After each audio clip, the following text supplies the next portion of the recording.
I said something yesterday in the message in terms of how we interact with life, in particular in conflict, but I believe that this is actually a larger issue, and that is that we need to focus on Jesus and the completeness of his work, and then locate ourselves within that work, and then move toward others from there.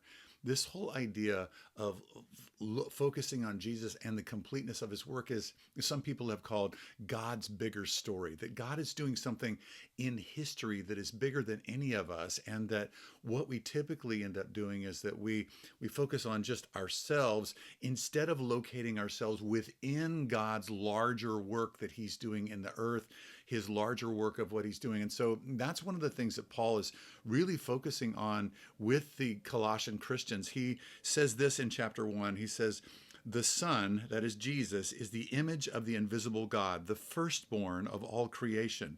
For in him all things were created, things in heaven and on earth, visible and invisible, whether thrones or powers or rulers or authorities. All things were created through him and for him. He is before all things, and in him all things hold together.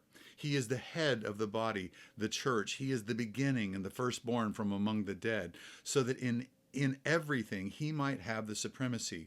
For God was pleased to have all his fullness dwell in him, and through him to reconcile to himself all things, not some things, but all things, whether things on earth or things in heaven, by making peace through his blood shed on the cross.